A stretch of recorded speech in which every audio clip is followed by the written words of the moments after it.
Hello, my name is Mathieu J from the Geological Survey of Canada, Quebec City office. Over the next slide, I will highlight progress made during the last year for the environmental impacts of permafrost degradation project.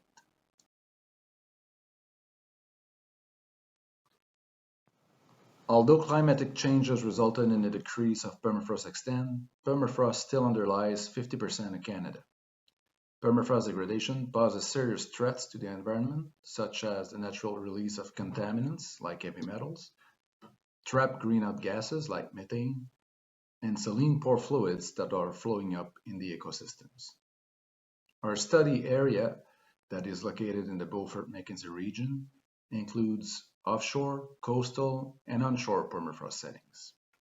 This project aims to assess the environmental implications of permafrost degradation and provide a baseline to better appraise the environmental consequences of future resource development. Our team includes project members from all offices of the Geological Survey of Canada, but also from Canadian and American universities, as well as research institutions coming from the United States, Korea, and Germany. This slide provides a general context for our project. On the left, a map of the Arctic is showing projected temperature increases by 2090. Obviously, if temperatures are increasing, permafrost is going to degrade. Therefore, surface and subsurface geological conditions will be greatly modified, impacting the environment along the way. In terms of progress, over the last year, we've been advancing several research topics. The next 5 slides will highlight some of them.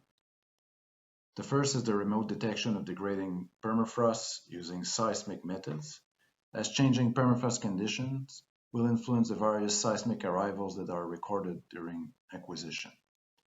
We also conducted modeling to better constrain which seismic properties are influenced when permafrost conditions change and how seismic arrivals are impacted by these changes.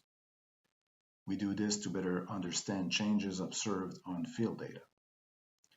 This work is done in collaboration with the Korea Polar Research Institute and Polytechnique Montreal.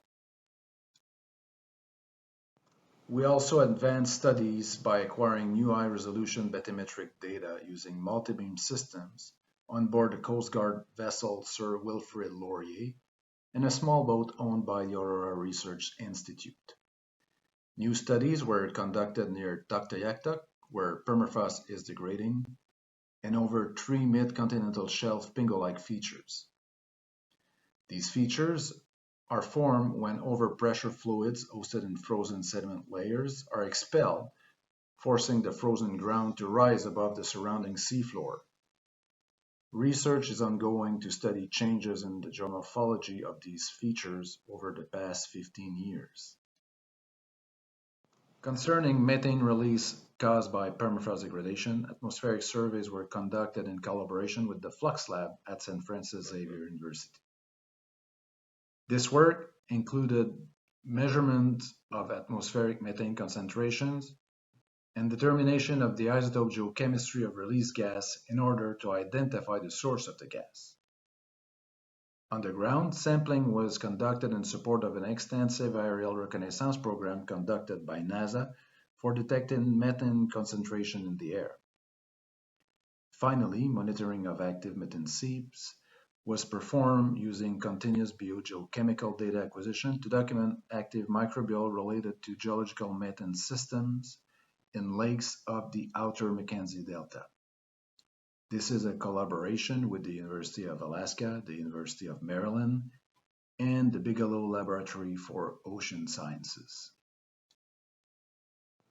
We were also involved in the rapid response assessment on coastal and offshore permafrost of the United Nations Environmental Program.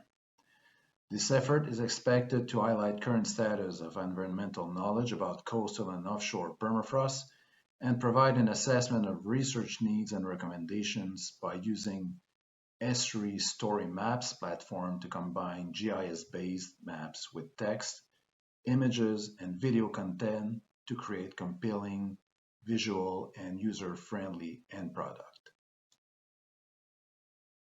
Finally, we outreach and engage with northern communities during the Duchesne Day to address the need for more direct communication between scientists and community members.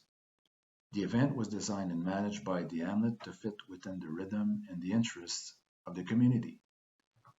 The scientists and research agencies representatives were asked to prepare posters and displays which brought forward their work and also would provide a stimulus for discussion. Some groups focus on bringing science to youth, some provide more technical presentations of their research results. The event attracted approximately 200 participants over 5 hours. In total, 15 agencies were represented, including agencies based in the North undertaking research in the Arctic, academics, federal, and territorial science groups.